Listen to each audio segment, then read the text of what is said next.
Lehman Brothers survived the Civil War. It survived the Great Depression. It survived the crash of 1907, its own near bankruptcy in 1984, and a direct hit on September 11, 2001. For 158 years, every catastrophe the world produced, Lehman walked away from it. So why did a bank that outlasted every crisis in American history suddenly cease to exist in 72 hours? The answer isn't what most people think. It wasn't the market that killed Lehman Brothers. It was a choice. The story of Lehman Brothers begins not on Wall Street, but in a dry goods store in Montgomery, Alabama in 1850.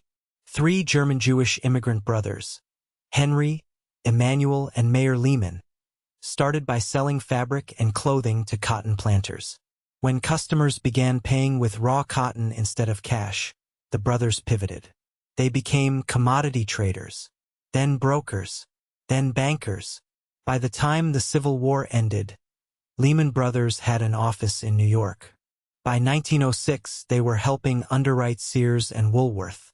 The firm survived the panic of 1907, the crash of 1929, and its own near bankruptcy in 1984.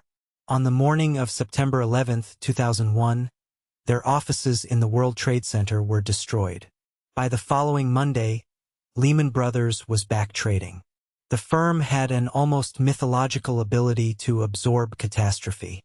That mythology would prove to be the most dangerous thing about it.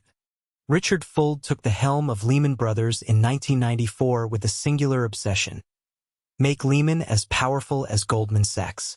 Colleagues called him the gorilla. He ruled with aggressive loyalty, demanding total commitment and punishing dissent.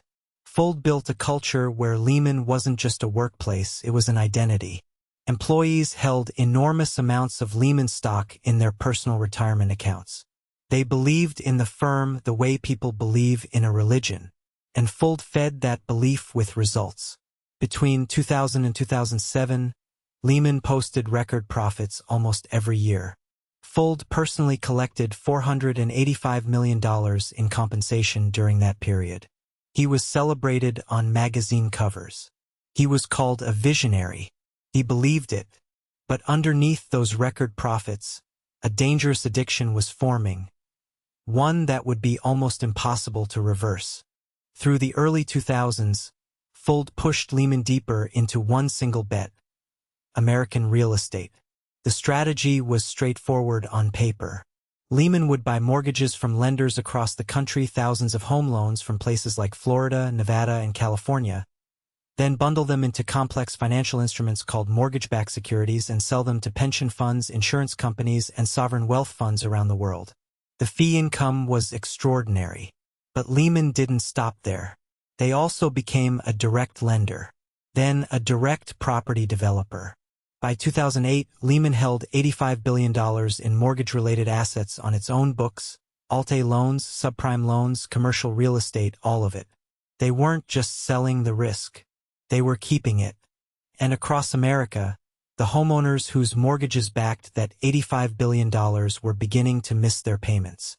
To understand why Lehman was so vulnerable, you need to understand leverage. By early 2008, Lehman was leveraged 30.7 to 1. That means for every single dollar of actual capital the firm owned, it had borrowed 30 more. Imagine buying $1 million house with $32,000 down. A 3% drop in the home's value wipes out every cent you put in. That's where Lehman was, except instead of one house, it was $639 billion in assets backed by only $20 billion in real equity.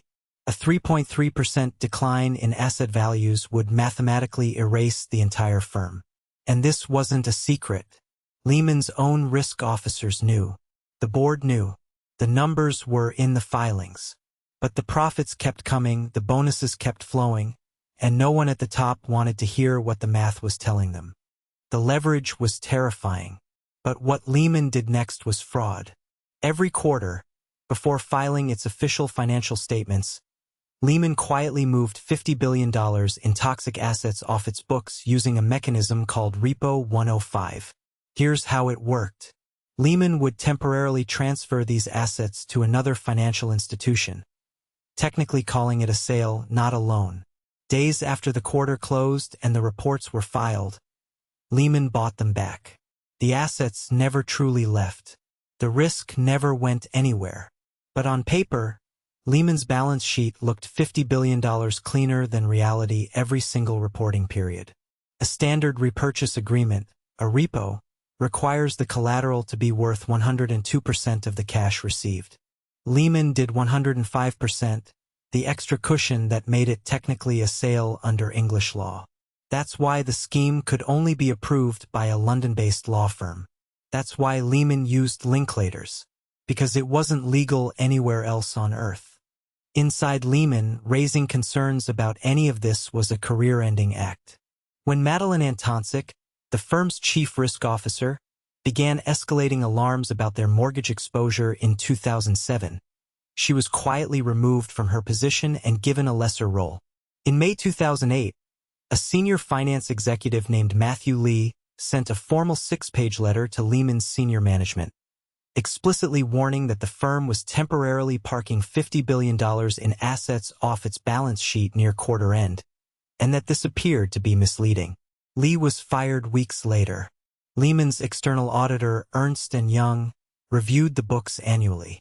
They signed off on every filing without ever publicly questioning the Repo 105 treatment.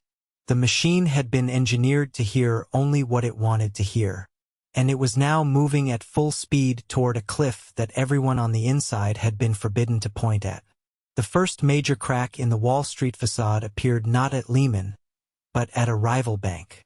In March 2008, Bear Stearns, another highly leveraged firm saturated with mortgage securities, collapsed in 4 days as creditors and counterparties pulled their money simultaneously. The Federal Reserve stepped in, engineering an emergency sale to J.P. Morgan Chase for just $2 per share, backed by a $29 billion government guarantee. It was the clearest warning Lehman could have received. Their stock dropped sharply on the news. Inside Lehman, executives discussed unwinding some of their mortgage positions. But Dick Fuld went on television and declared that Lehman was in, quote, great shape. He then increased their mortgage holdings. And critically, both Fuld and his senior team drew a fatal conclusion from Bear Stearns. If the government saved Bear, a bank 1/4 of Lehman's size, they would absolutely never let Lehman fail. That assumption was the most expensive mistake in modern financial history. Through the summer of 2008, the evidence against that assumption accumulated daily. Lehman's stock fell 73% between January and September. In June, the firm posted a $2.8 billion quarterly loss, its first loss in 14 years. Fuld launched a desperate search for a strategic investor. He approached Korea Development Bank. Talks progressed for weeks, then collapsed in September when Korean regulators balked at the terms. He approached Warren Buffett directly. Buffett reviewed the numbers and declined. He approached sovereign wealth funds in the Middle East. They passed. Every door he knocked on closed. Meanwhile, Lehman's share price, once $86, had fallen below $4. Hedge funds were openly betting against the firm. Credit rating agencies were preparing downgrades. Short sellers smelled blood. And inside the Treasury Department, Secretary Hank Paulson was preparing for a scenario he had spent weeks hoping would never arrive. On Thursday, September 11, 2008, exactly 7 years after the attacks that destroyed Lehman's World Trade Center offices, Treasury Secretary Hank Paulson called Dick Fuld directly. The message was unambiguous. There would be no government money. Lehman had to find a private buyer. Fuld interpreted this as a negotiating tactic. Surely Paulson was posturing. Surely, when the moment of truth arrived, Washington would intervene just as it had for Bear Stearns. What Fuld may not have fully reckoned with was who Paulson actually was. The former chief executive of Goldman Sachs, Lehman's fiercest competitor on Wall Street. Goldman had spent months building hedged positions that would profit enormously if Lehman failed.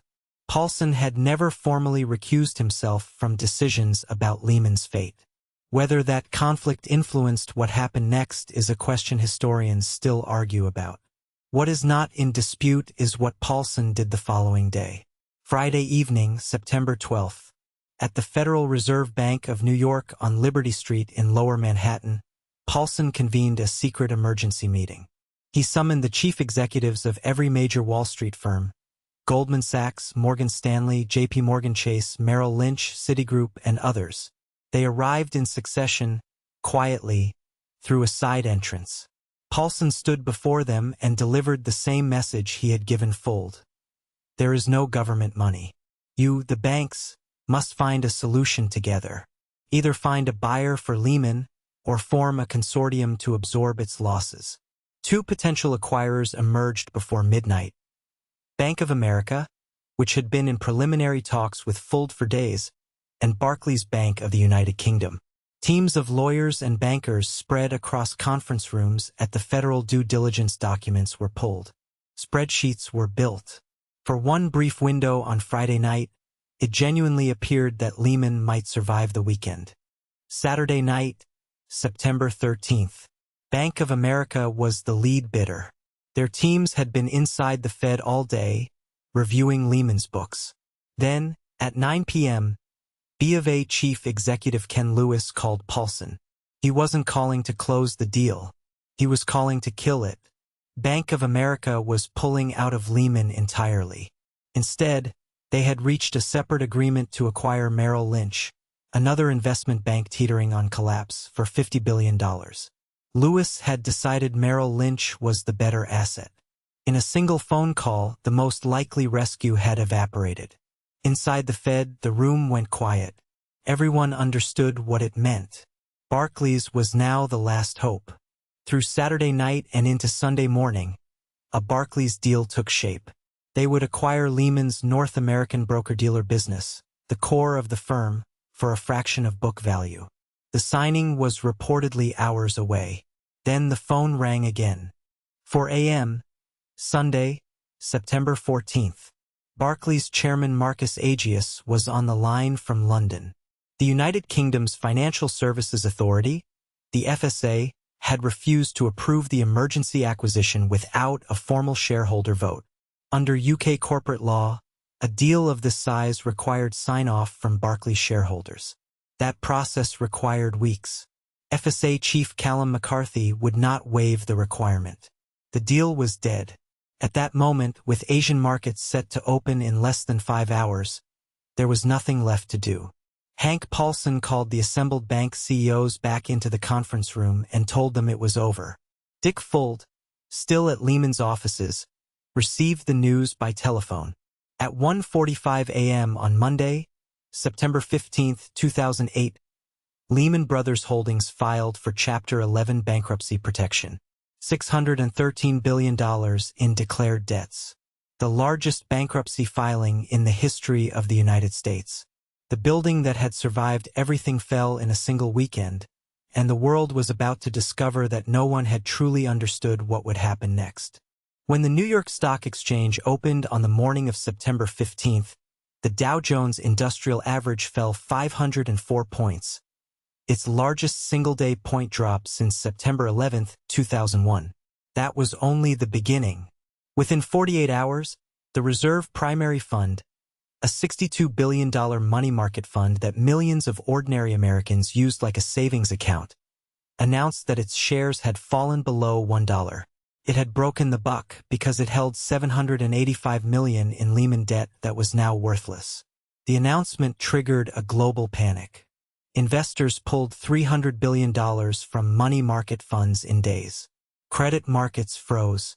Companies across America couldn't borrow money to make payroll, pay suppliers, or fund basic operations. The contagion that Paulson had refused to prevent was now unstoppable. 25,000 Lehman employees worldwide lost their jobs that morning. Many had kept the bulk of their retirement savings in company stock. Those savings were now zero. Dick Fuld kept his $485 million. Within 3 weeks of letting Lehman fail, the United States government completely reversed course. Congress passed the Emergency Economic Stabilization Act, $700 billion in public funds to bail out the banking system. The Federal Reserve began injecting capital directly into financial institutions. AIG, the insurance giant, received a $182 billion government rescue. The line Paulson had drawn, no government money, was abandoned almost immediately after it destroyed Lehman. The rescue that had been denied to one firm was now being extended to the entire industry at 10 times the cost. In October 2008, Dick Fuld testified before the House Committee on Oversight. He told Congress he had no knowledge of Repo 105. He said he woke up every night asking what more he could have done. 18 months later, bankruptcy examiner Anton Valukas published a 2,200-page report. It found evidence that Fuld had signed off on the Repo 105 program. No individual was ever criminally charged. No Lehman executive served a single day in prison. Was Lehman Brothers murdered, or did it take its own life? The answer is probably both. The fraud was real. $50 billion hidden every quarter using an accounting trick only legal in England. The leverage was suicidal. 30-1 against a mountain of mortgages in a collapsing housing market. The culture was broken.